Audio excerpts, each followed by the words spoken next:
What's hairgate?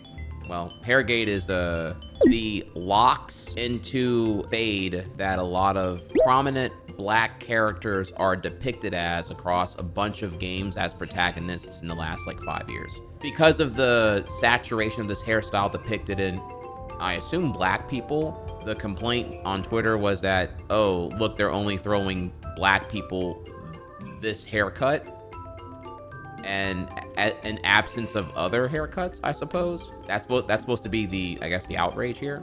I'm assuming and what I see is there's no substance in the argument. The argument is, okay, why are all these minorities depicted with the same haircut?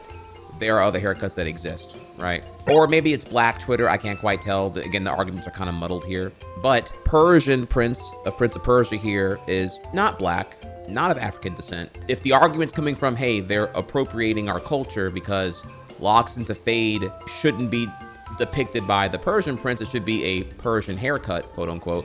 I would ask them, well, what is a Persian haircut, and at what point is black haircuts cut off from the rest of ethnicities to be able to even celebrate or do?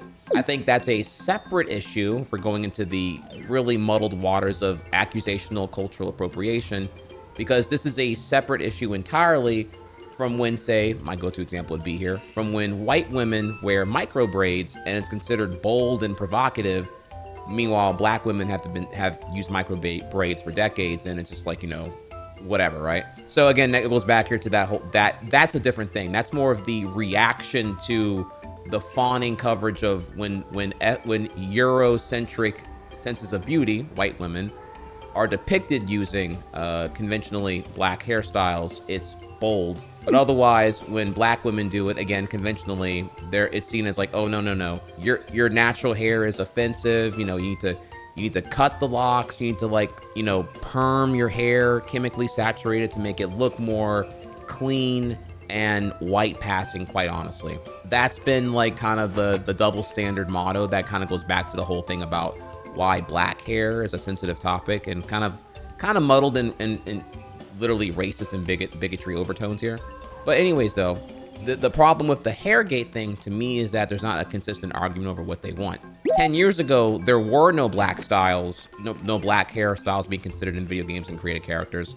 Now, comparatively, there is. In fact, there is so much of them that the complaint is now that there's too much of one style depicted by the protagonist of several games. We have to go into each example substantively point by point. It's like, if the tipping point was Eddie Gordo in Tekken 8, I find that one to be really bullshit, because Eddie Gordo had locks back in Tekken 3. He's not the one you can use as like the, oh, look, they're doing it again. Literally, Eddie Gordo in Tekken 3 had locks. He just cut them down now, and it's a fade, which is the agency of the character and totally in canon. He didn't get locks because they were topical. He had locks 25 years ago. So I find that to be I find that argument to kind of fall apart, if that were the argument. Even if it's a bunch of game companies having, one, playable black protagonist, a W, and two, depicted with like locks into fade, again, also not disrespectful, also a fucking W. The saturation of that one cut doesn't really bother me.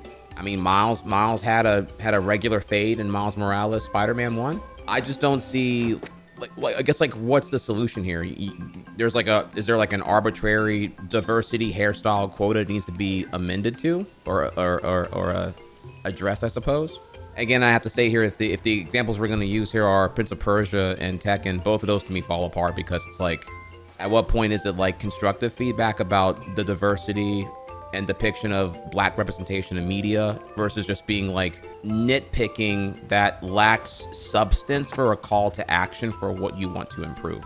That's kind of where I am with Hairgate. If you can find me a tweet that is calling out Hairgate but has like a concise argument to, like, I don't know, entertain, maybe I'll feel better about it. But right now, from what I saw, it's just like, hey, look, the same hairstyle across these 4 games, I'm mad. And it's like, okay, well, what are you mad about? For what reason? And what do you want done about it? Again, I say here that 10 years ago, there was, to me, I'm like, 10 years ago, there was no representation. 10 years later, you have like enough black protagonists to be upset about this. I think that's a W, honestly. And I fail to see what I'm really upset about right now. I mean, look how common an all-even fade is. Are you gonna be mad about that next? It's a non-issue that doesn't know what its argument is to be mad about, that is rooted in a subjective threshold of saturation, that also isn't substantively rooted in whether it's like is the accusation cultural appropriation, or just like the loaded pre-subscribed notion that locks into fade is a black haircut and they're taking our haircut from us. Again, I don't know, because I haven't seen anyone give me the argument here otherwise. Ever wish you had a job where you didn't have to address drama of this type regularly? No, I mean, because that's almost like asking, hey, wouldn't it be nice if you weren't black, because then you wouldn't get pressed on these kinds of things?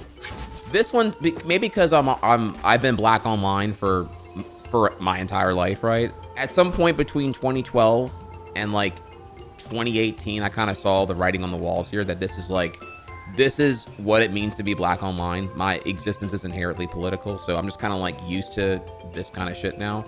I try to be well prepared for it. I need to be rehearsed on the nuances of cultural appropriation, as well as the nuances of the fluidity of language. I need to have takes ready for what happens when a black guy says nigga versus when a white guy says nigga versus when a white guy raps the word nigga that a black guy wrote in his rap song versus people saying the hard R. I've already been through the 7 layers of Dante's Inferno's asshole to already like be ready for all this shit. Something I think, quite honestly, a non-black person won't have to deal with as much. Will I like to not deal with it? It's like almost like, do I wish I wasn't black? I don't know how else to like really deal with it. I mean, I'm fighting the good fight. I'm pro representation. I'm pro diversity acceptance, obviously. Does it exhaust me? If I was unprepared for this shit, maybe.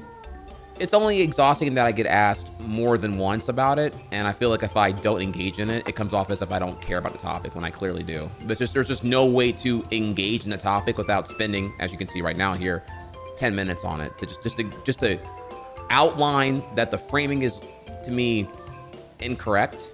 The problem is not even what they're mad about, and they're just mad to be mad from what I'm seeing so far here. And this happens for a lot of things. But yeah, being black online is crazy.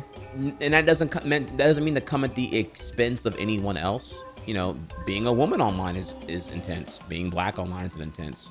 Again, if we accept the framing here that there is a white privilege to the situation, it gets a little bit easier to see where I'm coming from. But to convince, quite honestly, white folks that kind of exists is, you know, inherently it's changing their fundamental perception of oppression and what their values are tethered to their existence.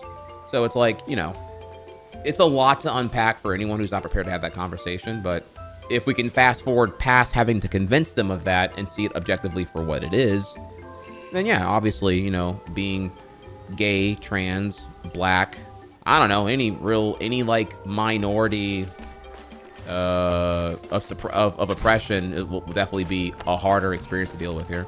And look, admitting, if I can, I'm sorry, I have to amend this here because I'm trying to make sure I'm not coming off as like entitled here.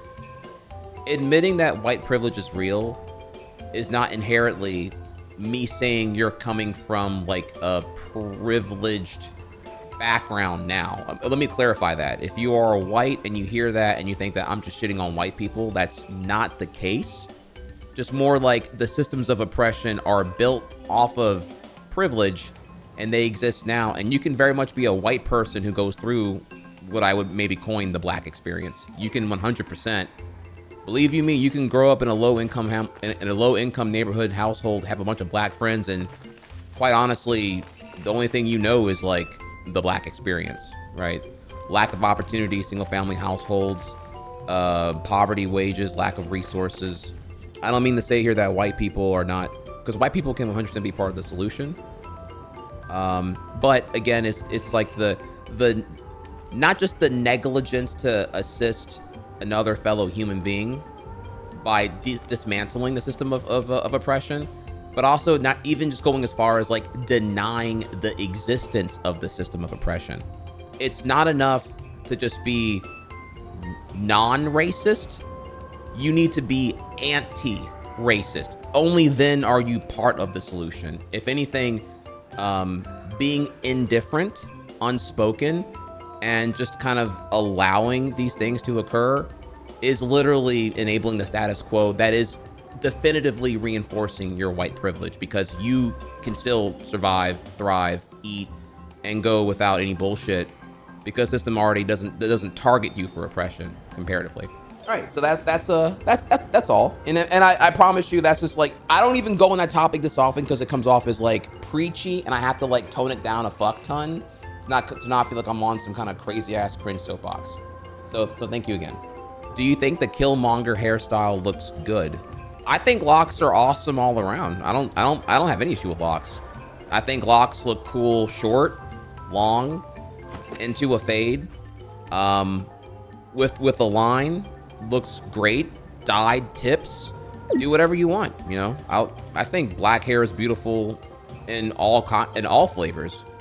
You want to texturize it. You want to curl it. You want to do locks. You want to do cornrows. You want to do braids. Do whatever the fuck you want. I think all black hair is beautiful. Oh no, I mean, look, I don't expect anyone to like. You don't have to like take a deep dive on like being black 101. I'm dating a white woman, and you think I know how white hair works? You know what I mean? Like our hair be different, and we be in two different sections of the store, quite honestly. So, you know, I'm not super savvy on white hair like I expect to be super savvy on black hair. It's not your obligation or burden. What I would say is that, you know, whenever you want the barber line, you know where to go. You know, come to the shop. I promise you, I see way more white kids get in the line these days. I see about as many white kids as many black kids going to the barbershop I go to get that line. So they woke up. They see what it is right now. It's good shit. And it's not. And I say here with absolutely no hate in my heart. There's no racial boundary. I think you'll have a great time. I think you'll have a way better time going to a black barbershop than you ever were going to like Supercuts. Respectfully, as a guy.